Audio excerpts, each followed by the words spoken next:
So guys, the level of insecurity in Nigeria is alarming because right now it's keep on getting worse day by day and our government are not doing anything about it. Here say that suspected terrorists abduct Benue cleric 2 worshippers from residence. That is in their own house. They went there and they abducted 2 worshippers and also abducted cleric. And I see that not the end. Those people that were writing the Neko that was kidnapped, guess what? Allegations have come up that they tried to bribe those people with 50 million naira.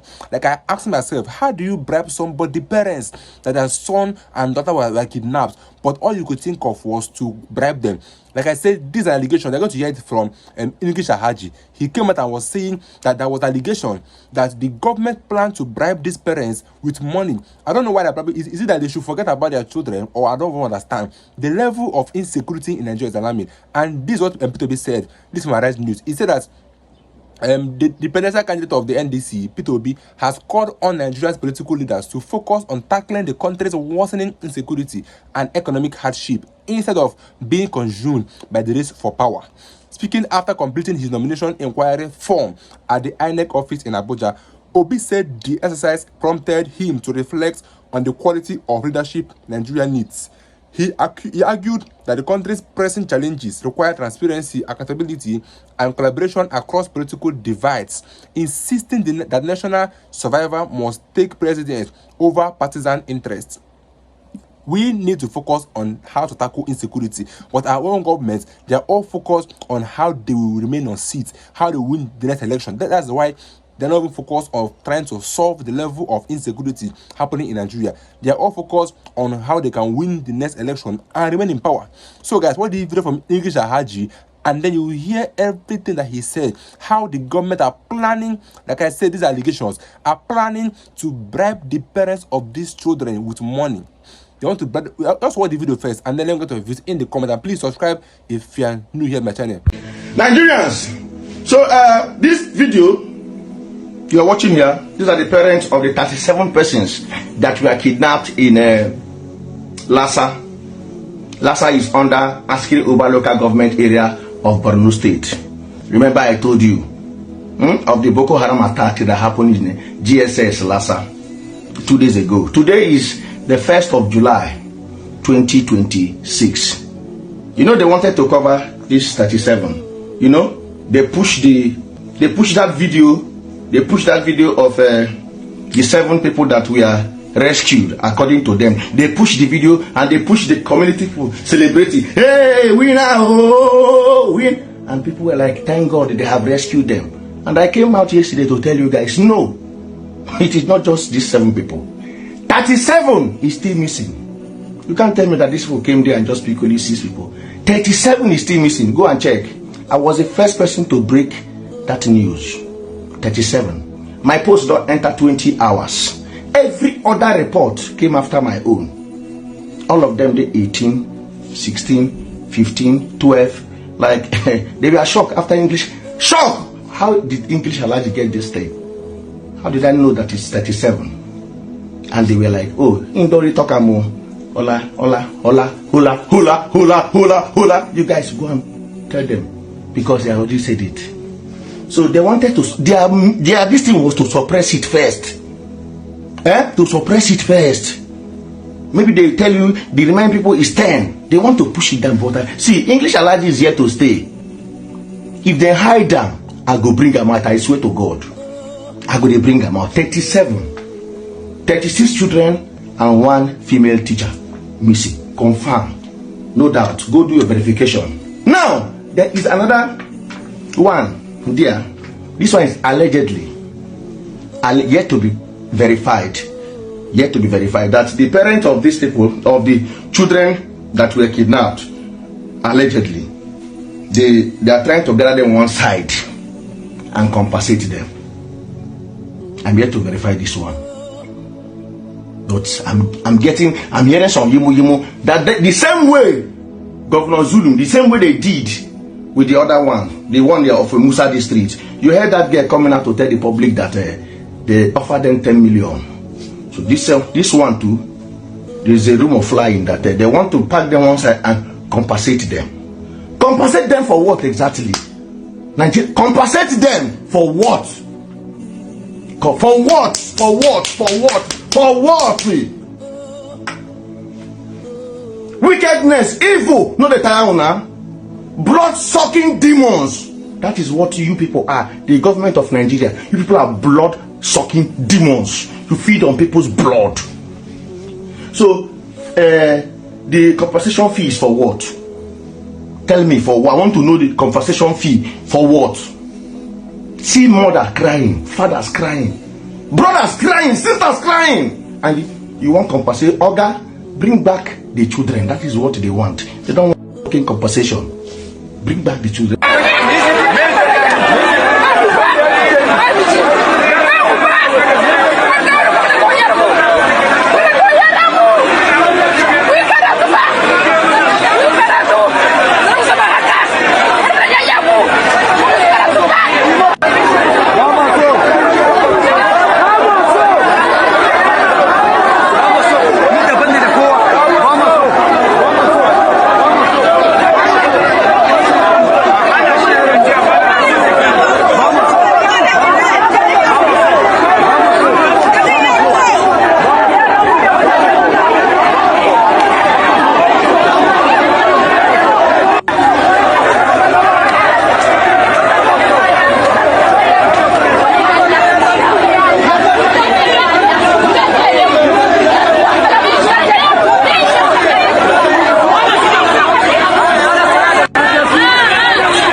Are occupying part of Nigeria in Sokoto and Plateau State as I talk to you now. True or false? Did Nnamdi Kanu take away any part of Nigeria and say this is Biafran land when he was agitating? Tell me. Some people are occupying Nigerian territory, Nigerian land as I talk to you today. Who are those people? Did Nnamdi Kanu go that far? But Riley Moore, you know, U.S. House member, was in Nigeria on a fact-finding mission, and he visited Benue and Plateau. Yes. And when he went back, he said he saw over 600. Exactly. You know, exactly. Internally displaced people. Exactly. Now, since he went back to the United States, do you think that it's also on the table that American government might say, look, Nigerian government, if you want to show sincerity, if you want to show intentionality in fighting this problem, these people must go back to their home. Exactly. No, I'm asking, do you think that... It must. Look, it's not a question of do you think. It must. Mr. Okoro, it must for Nigeria to get back on its tracks. Because you cannot have your citizens living in IDP camp and then you go to bed every night and sleep and wake up. And you swore to protect them. You don't even need US to tell you this. You don't need US. So, are they going to live in IDP camp forever? No, tell me, the people of Benue and Plateau, are they going to live in IDP camp forever? Barrister, you seem to be missing my point. What is the point? My point is, at this moment, those people are still in ID camp. My direct question is, do you think that at some point it will be on the table between discussion between Nigerian government and US government? I don't told you that, yes, it must. Do you need someone to tell you that? As a government, do you need someone to even tell you that? Let's be sincere here. These are your Nigerian citizens. And I ask you again, are they going to live in IDP camp forever? Would they go back to their home? Do you need anybody to tell you to go and do the needful? More so, when the people occupying their villages and their homes are foreign terrorists. Please, what they did, is this for the good of Nigeria or for the bad of Nigeria? Just tell me. If the idea came from them, the federal government should congratulate them. Because that is the national service they did. What the federal government could not do, IPOB members or DBOs invited Donald Trump to come and do it. So, why are they not attacking Donald Trump? If what he came to do here was not in the interest of Nigeria, why should they not own up? In fact, they should be praising themselves that they have done a national duty for Nigeria. IPOB members, when they accuse you of being responsible for Donald Trump coming, beat your chest and say, yes, we thank God we did it. Yes. That is what they refused to do. They now invited somebody who came to do it. And let me tell you, remember they have proscribed IPOB. as a terrorist organization. So if actually they were terrorist organization, would Donald Trump have listened to them? All this is a shame on the federal government. A group they should recognize for who they are, what they represent. You are not demonizing them, vilifying them, but elsewhere, outside here, they are recognized. So if they accuse you that you are the one that brought Donald Trump, beat your chest and say, yes, we did it. And he came for the good of Nigeria. Okay. All right. Nnamdi Kanu was wrongly jailed. Seriously. His rights and everything was flagrantly disobeyed. The man who was so ebullient, who was so happy to go and kidnap Nnamdi Kanu from Kenya, is now facing the same thing that he accused Nnamdi Kanu of. Can you imagine? Can you just imagine this poetic irony in life? You can see. Whatever you sow, you reap. If somebody had told Malami that you go through this thing one day, he wouldn't have believed it. The very man who orchestrated Nnamdi Kanu's kidnap and all that, even when the court said he should go, that Nnamdi Kanu should, Malami insisted that Nnamdi Kanu must be brought back and face some spurious charges. The same thing EFCC did to them. When he left the court, they arrested him on the court immediately and took him back to prison. So that is how life is. So with all this development, the whole world can now see that Nnamdi Kanu was wrongly jailed. All the things he was saying, nobody said that it is wrong or no, it's not true, it's not happening, no. Is it not the same thing that we are witnessing today? Imagine if the federal government had called these people, like they have been dialoguing with Toju Bello and other terrorists. If they had called people, okay, come, my people, come, what is wrong? What are you people talking about? What happened?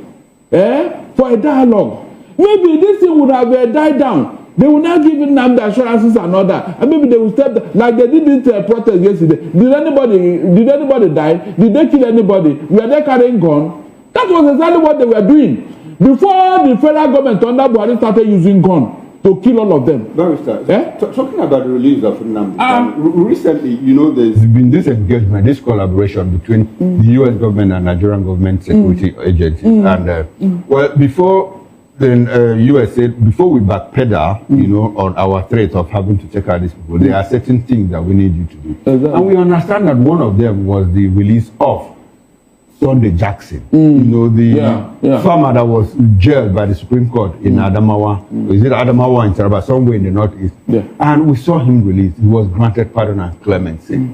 Do you think that release of Nnamdi Kanu might at some point come in the table? He's already on the table. Between the U.S. government and Nigerian authorities? Okoro is already on the table. How whether the U.S. will put the amount of federal, it's already on the table. Nnamdi Kanu must be released. No. Because it is obvious that that man was wrongly jailed. From these terrorists that are working all over the place. But sir, I want us to be factual. It's factually that it's on the table already. Okay, At a point, it will come up. But for now, it hasn't come up. It's already, discussions are going on. Let's be very clear. The government at the point it will come up, or is already on the table. Hold on, I told you now that discussion is going on behind closed doors.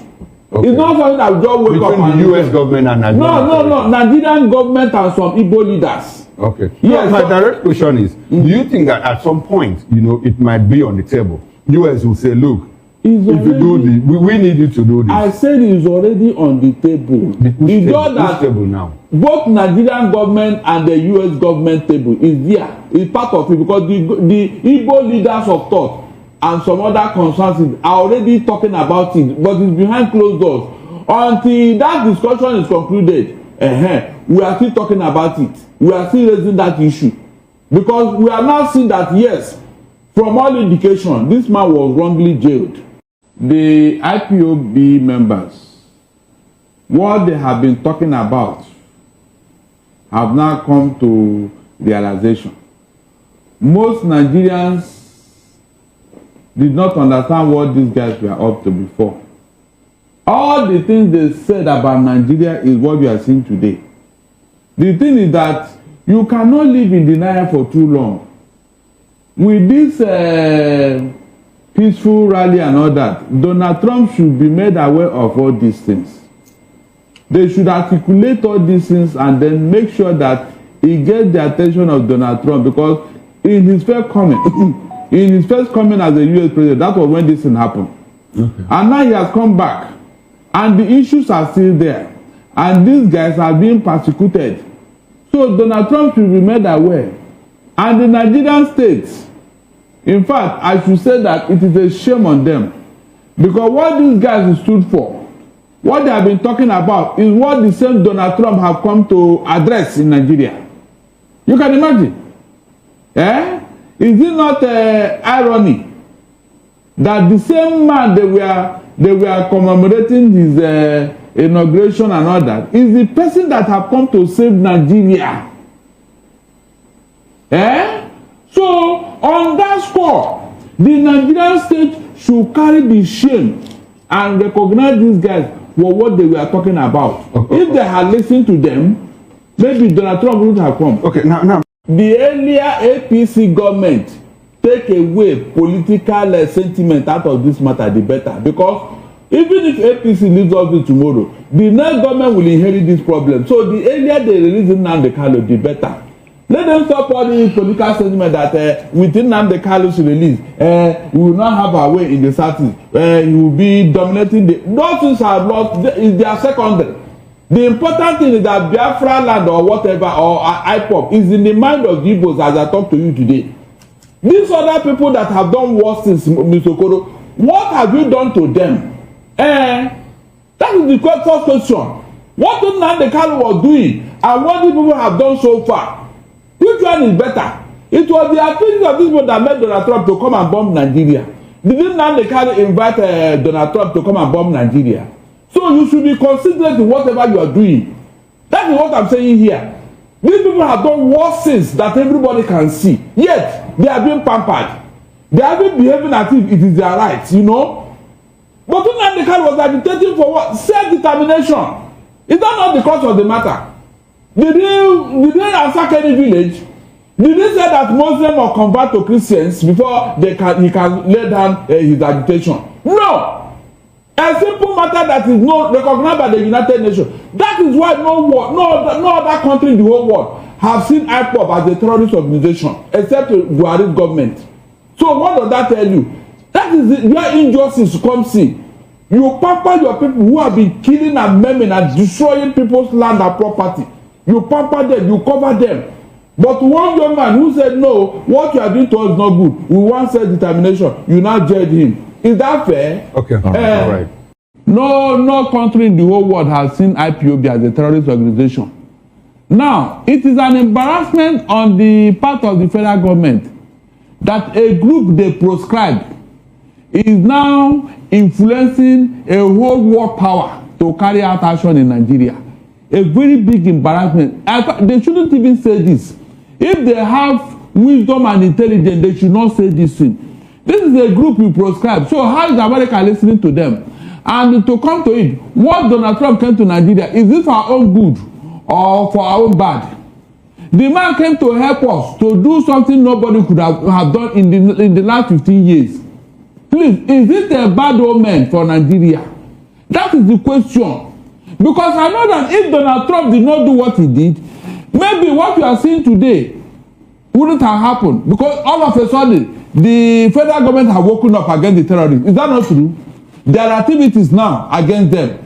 So who made it possible? When people want to talk, please let them reason. Let them reason. Those people who want to reason before you talk.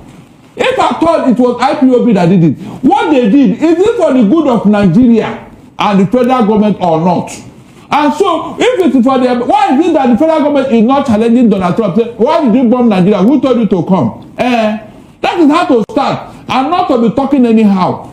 So I should sit down here and condemn IPOB. If I thought they are the one that did it, what they did, is it for the good of Nigeria? That is the first question. If you answer that question, you can go ahead and talk. By the way, if you have done the needful, will Donald Trump come in? If you have done what you're supposed to do as the federal government to protect life and property, will anybody even enter Nigeria? Both terrorists and Donald Trump, will they enter Nigeria? So please, when they want to talk, let them reason before they talk, so that some of us will not interrogate it. That's what I'm saying here. Our government are all focused on how they win this election. Because count 4 years plus 8 years of Buhari, that is 12 good years, we have lost 16 major generals in Nigeria by terrorists, and our government have not done, or our government are not doing anything about it. These terrorists are being pardoned by our government. These terrorists are being recruited back into the military by our government. So how do we intend the government to solve insecurity, whereas the governments are the ones that are pushing this insecurity because they are pampering terrorists? So terrorists are now getting more grounds in Nigeria. That is why we have more groups of terrorists in Nigeria than before. Because they know that in Nigeria, the government cannot do anything to them. The government cannot arrest them. The government cannot call them to order. The government cannot do anything. Instead, the government will call them for negotiation. The government will call them for paying ransom. This is the only thing the government does to the terrorists, and that is why they are getting more grounds, and they are more confident in Nigeria that the government cannot do anything to them. This is alarming, and this is a very, very shameful thing that people sitting by the Neko were kidnapped. And all the government could do, allegation, was just trying to bribe the parents. Like, I don't think it makes sense, but I believe he watched it from English Ahaji. He said that he will still verify. When he does that, let's know if this is true. But if this appears to be true, it's not only disgraceful, it's shameful that that is what our government could come up with. Because the only thing we've heard is negotiation, nothing like apprehend these terrorists and bring them to justice. Nothing as such has been done by our own government. They are only pardoning these terrorists and are giving them more freedom to continue with their act, because that is why they can video themselves, they can post it online, because they know that the government will not track them. Meanwhile, guys, let me get your views in the comment, and please don't forget to subscribe if you are new here my channel. I will see you guys in my next video, guys. Don't forget to subscribe and help us grow. See you guys in my next video, guys.